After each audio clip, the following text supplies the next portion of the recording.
Sabe quando eu li isso?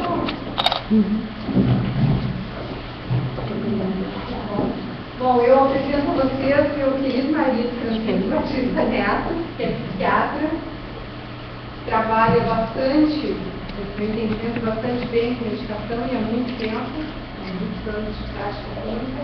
Acho que vai falar um pouco da sua experiência hoje.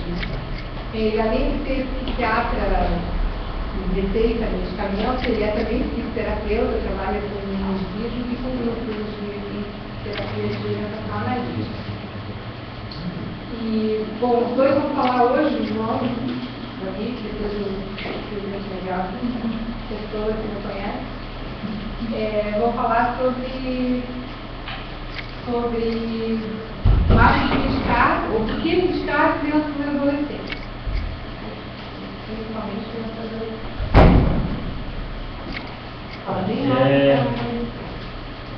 Eu sou médico, fiz faculdade de medicina na Bahia, depois fiz formação psicanalítica no núcleo da Sociedade Psicanalítica do Rio de Janeiro, em Salvador.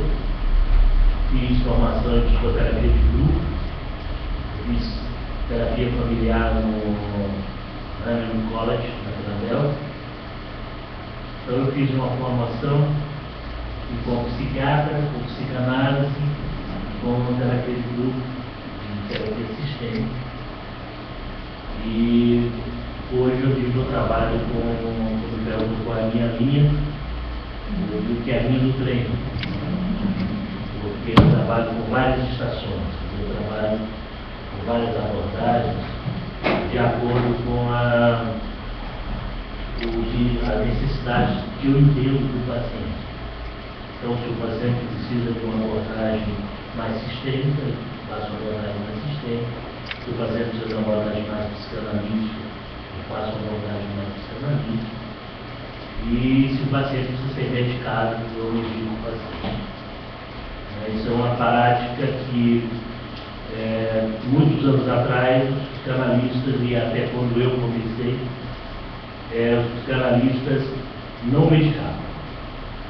E depois vimos por quê? Porque para não contaminar a relação, quando ainda se dava uma importância muito grande ao que eles chamavam de neutralidade. Porém, evidente, a neutralidade só existe na morte. Então, o terapeuta não podia, de alguma maneira, manifestar nenhum sentimento em relação ao paciente, porque ele tinha que preservar uma neutralidade. Então, hoje eu trabalho com aquilo que eu chamo de terapia de resultado. Eu trabalho procurando obter resultados, e resultados dentro de uma meta que eu discuto com o paciente e ele diz, ele estabelece quais são as metas, quais são os resultados que ele quer alcançar numa terapia. Muitas vezes a gente tem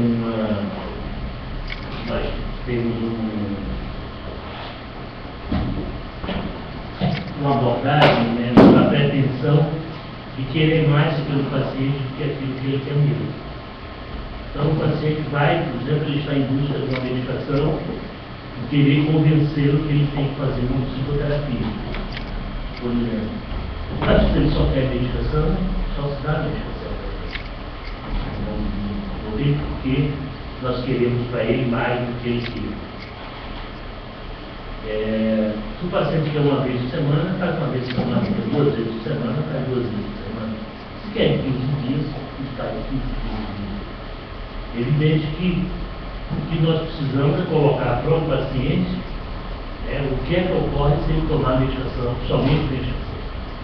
Claro, a psicoterapia existe para esses objetivos. Se você só quer a medicação, a mesma coisa em relação a fazer duas vezes por semana, fazer uma vez por semana, fazer a cada 15 dias, explicar para o paciente por que é que precisa ter uma frequência maior.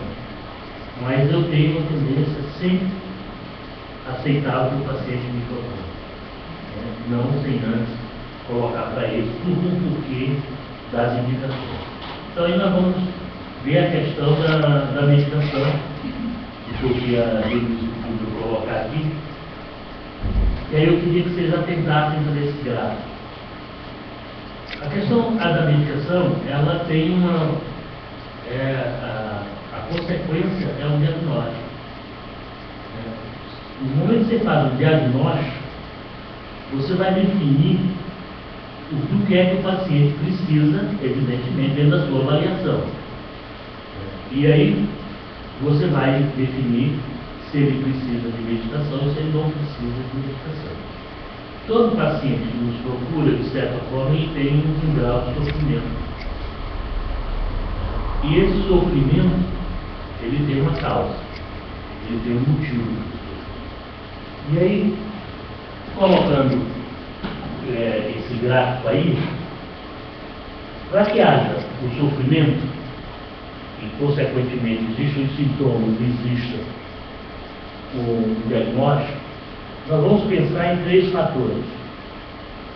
Fatores biológicos, genéticos, fatores predisponentes ou desencadeantes internos e fatores desencadeantes externos. Então, os fatores predisponentes, a genética, por exemplo, se vai atender uma criança ou um adolescente, ver os antecedentes hereditários. Ver na história da família, principalmente da família mais próxima, os ascendentes mais próximos, quais são as patologias, quais são as morbidades que se vai encontrar. Então você, hipoteticamente, vai formar numa escala de 1 a 10, você vai atribuir um número a isso. Você vai imaginar, bom, essa pessoa tem um pai alcoolista, tem uma mãe depressiva, tem um avô esquizofrênico, ou por aí, e você então vai atribuir um número a essa escala genética, que começa em 1 e vai até 10, porque todos temos uma predisposição a tudo. Não existe uma pessoa que não tenha predisposição. Submetido a determinadas situações, todos somos capazes de tudo. E temos qualquer tipo de sintoma ou temos até o desenvolvimento de uma doença. Os fatores desencadeantes internos são a personalidade e o caráter da pessoa, provocada pelas vivências que ele teve. Ou seja, seriam as influências do ambiente em cima dele. Os fatores, traumas ocorridos, situações, perdas, situações de violência que essa pessoa teve até o momento que está indo fazer a consulta. E, do mesmo modo, nós vamos atribuir uma escala de 1 a 10. E os fatores externos, que é o mundo social e o mundo familiar. Ou seja, quais seriam os fatores do mundo que essa pessoa vive, o mundo externo, escola, bullying, uma deficiência de aprendizagem, está sendo marginalizado, e os fatores familiares, quer dizer, o ambiente familiar. Então nós vamos ver quais são os fatores estressantes ou são os fatores desencadeantes de uma possível patologia. Então, nós vamos ver também de uma escala de 1 a 10. Então, quando o paciente vem ao consultório, ele vem em sofrimento, eu junto, para fazer um diagnóstico, eu junto esses 3 fatores. Qual é a carga genética, qual é a vulnerabilidade genética, qual é a vulnerabilidade pessoal dele, dentro das características pessoais dele, e quais são os fatores externos, familiar, social, escolar, que podem estar influindo naquele sintoma. Ora, nós vamos pensar, hipoteticamente, só para dar um número, que 5 mais 5 mais 5 vai dar 15. Que 15 estaria dentro de uma normalidade. Acima de 15 já começa a para haver sofrimento, já tem uma patologia. Se nós pensarmos que ele tem 10, né, na nossa somatória, ele tem uma gordura para queimar de 5. Mas se ele está em 5, qualquer alteração no mundo social ou familiar, ele vai levar para cima, em direção ao 30, e a depender dessas alterações, desses eventos, desses acontecimentos, que podem ser de maior ou menor natureza, ele vai iniciar uma patologia. Então, quando eu vou fazer um diagnóstico, eu procuro ver onde é que está a carga maior. Se a carga está no mundo social, na família, se a carga está nos fatores individuais dele, nas características individuais, ou se o fator maior está na biologia. E esta conclusão, este número, né, ou essa identificação, é que me vai permitir dizer se é uma terapia de família, se é uma terapia individual, ou se é uma medicação. Ou se é, muitas vezes, a combinação da medicação com terapia individual ou terapia de família. Então, esses são os critérios que eu utilizo, né, para dizer se eu vou ou não medicar um paciente, uma criança, um adolescente e um adulto. Qualquer paciente que me procura no consultório, eu faço, evidentemente eu faço isso conversando com ele, eu vou ligando o meu raciocínio em torno disso. Então, o que é importante? O que é importante é o diagnóstico, é a anamnese. O que eu vou perguntar à família, o que eu vou perguntar ao paciente. E aí está o máximo de curiosidade possível em cima da vida daquela pessoa que está nos procurando e dos antecedentes dele. E que é uma coisa que é muito importante, é nós não nos contentarmos, muitas vezes, com não, está bem, está normal, uma frase que na verdade não explica nada. Nós precisamos dizer o que é que você quer dizer com o normal. O que é que você considera normal? Aquela coisa, eu tomo uma cervejinha. Sim, mas o que é quanto de cerveja? Não, eu tomo uma cervejinha no final de semana.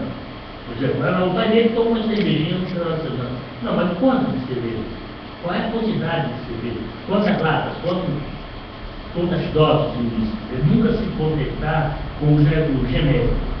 E que é uma tendência que se tem, quando se leva um filho, quando se leva um adolescente, as famílias, elas meio que se protegem. Elas não dão as informações que nós estamos necessitando para afirmar um diagnóstico, afirmar uma linha de conduta. E aí, muitas vezes, nós temos uma conduta equivocada e induzida pela própria família. A família já sabe que o paciente precisa de medicação, ele vai necessitar, e ela propositadamente, ela já esconde algumas informações, porque ela tem preconceito em relação à medicação, e se ela está então no psiquiatra, corre o risco de ser medicado. Então, normalmente, eu faço eu faço muitas perguntas. Eu sou muito curioso em relação à vida da família. Eu começo geralmente perguntando sobre a vida da família.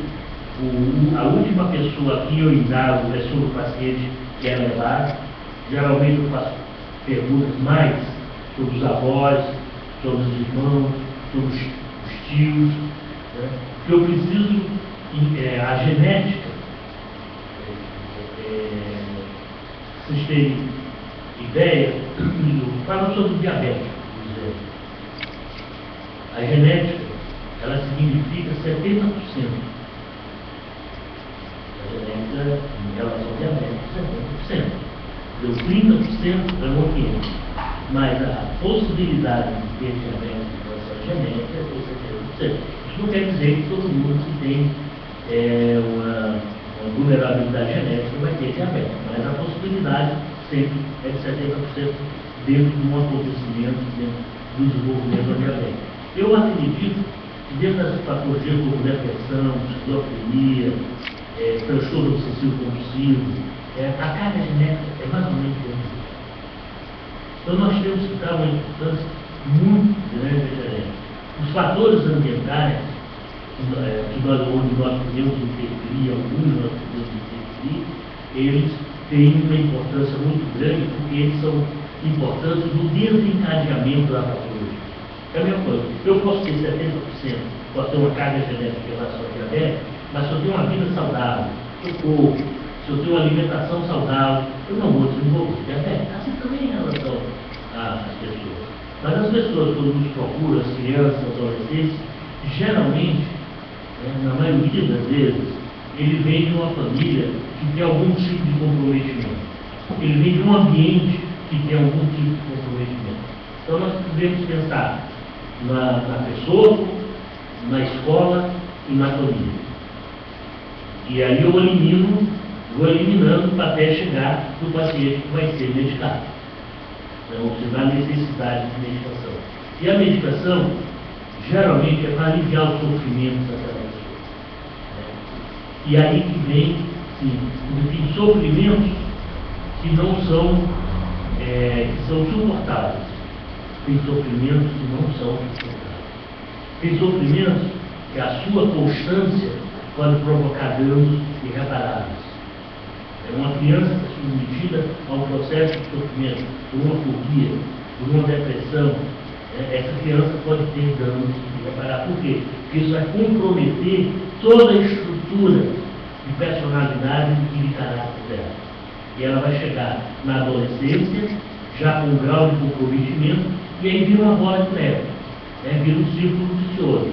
Eu fico arredio, eu vou ser maltratado na escola, eu sou maltratado, eu fico arredio, e isso vai cada vez mais se agravando.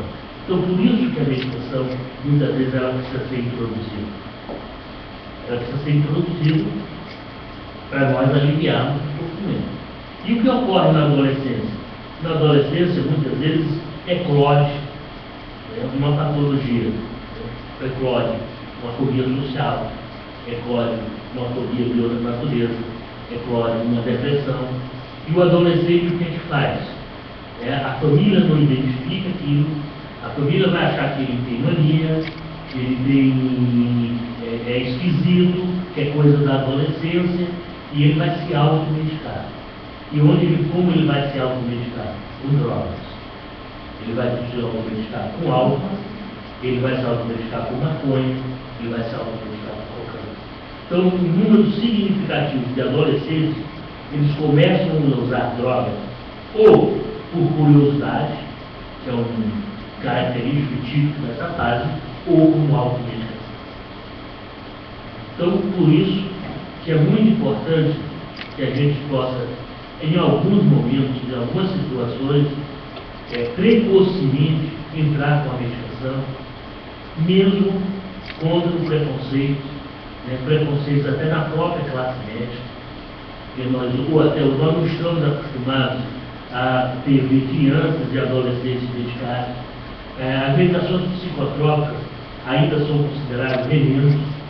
As pessoas tratam remédio como se fosse veneno. E há uma resistência e há um preconceito muito grande. Então, muitas mães levam o paciente ao consultório, vai ser medicado. O que é que vai acontecer? A vizinha, a tia, a avó, ou até o pediatra, ou até o médico da família, vai se contrapor e vai fazer críticas ao uso daquela medicação. Então, muitas vezes, nós temos que conversar com a mãe, conversar com o pai, pegar a aliança da mãe e do pai, para que eles possam ser parceiros daquilo e me explicar para ela. E eu digo para ele, olha, você vai encontrar médicos que vão ser contra, vai encontrar paredes que vão ser contra. E aí, geralmente, minha mãe não vai deixar, eu não vou contar nada para minha mãe, porque se minha mãe souber que o neto dela está tomando medicação. Então, essas são as resistências, que são as dificuldades que nós encontramos em medicar o paciente. Eu não sei quanto tempo já tenho, me fala. Tem quase 10 minutos, porque a gente não está. Então, Então eu queria contar para vocês uma situação que é que esse fato eu estava iniciando a minha prática psiquiátrica, estava recém saindo da residência de psiquiatria. Então eu primeiro fiz psiquiatria e no meio da residência eu comecei a fazer a formação de psicanalista. E teve uma situação que eu tinha um gerente do Banco do Brasil, de uma cidade na Bahia, chamada Guanambi. E esse rapaz era de São Paulo e ele foi com a família para Guanambi, transferido do Banco do Brasil. Então terminou no interior da Bahia com uma família, mulher, ele e 2 filhas. E aos 5, o menino tinha 5 anos, e essa menina começou a ficar chata, começou a ficar enjoada, não gostava de nada, sempre estava irritadiça, não tinha prazer nas coisas, enfim, como se diz, uma chata. E a família, então, tinha um rapaz nessa mesma cidade, que era da Exato, que esse rapaz tinha um apartamento numa praia em Salvador. Então eles querendo mudar, achando que a menina estava apenas incomodada por ter mudado de cidade, que é verdade, também já teve os colegas, os avós, mudar, foram passar um final de semana na Páscoa, Semana Santa, em Salvador, e foram para esse apartamento que está na beira, na frente da praia da Pitu, e foram para a praia, terminar o dia, a menina passou o picolé, a menina pediu.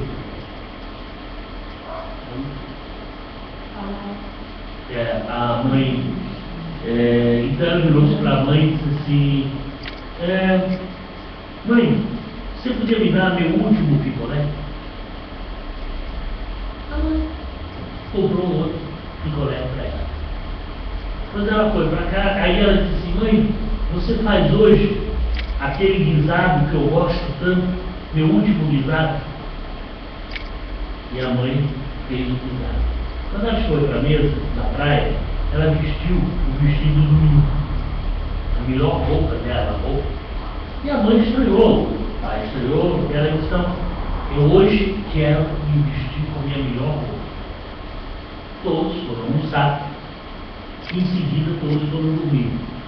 Ela pegou a bicicleta, que estava no 7º andar, no hall do elevador, e se jogou para cima. Pela janela.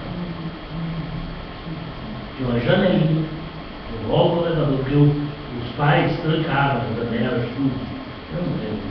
Trancaram porque normalmente trancaria, porque estavam no 5º andar. E essa menina, aos 5 anos de idade, fez todo um ritual e deu todos os sinais de depressão.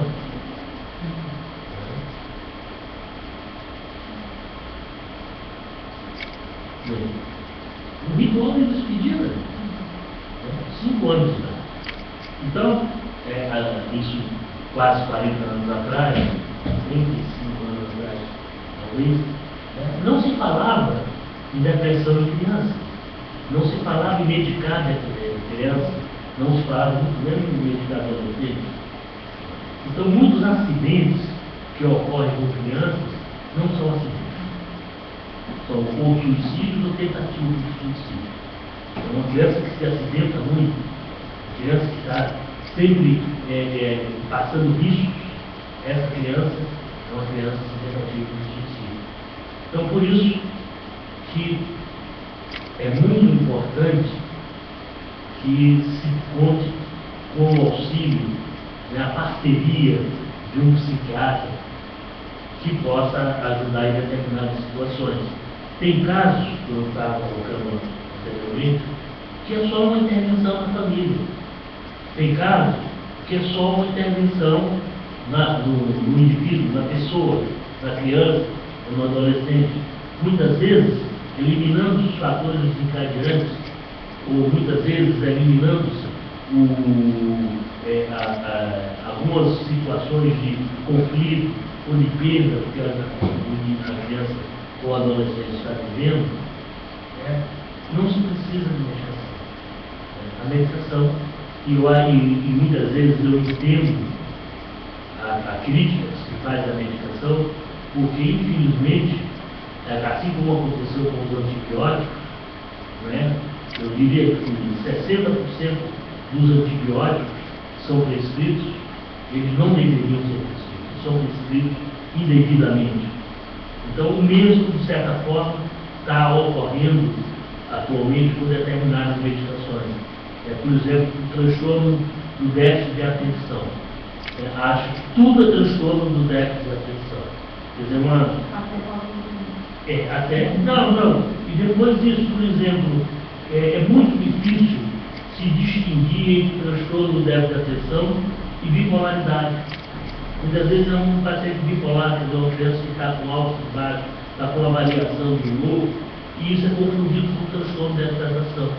Então, é verdade, existe um exagero de medicação, mas o fato de existir o exagero não quer dizer que nós não precisamos medicar de vez em quando. Por isso que eu disse, na minha fala inicial, o fundamental é o diagnóstico. Nós precisamos ter um bom diagnóstico. Se nós temos um bom diagnóstico, nós sabemos o que fazer com aquela pessoa e qual é a melhor maneira de ajudá-la. E podemos saber se é com a família, se é individualmente, ou se é com a medicação ou na terapia combinada. Deixa eu agora.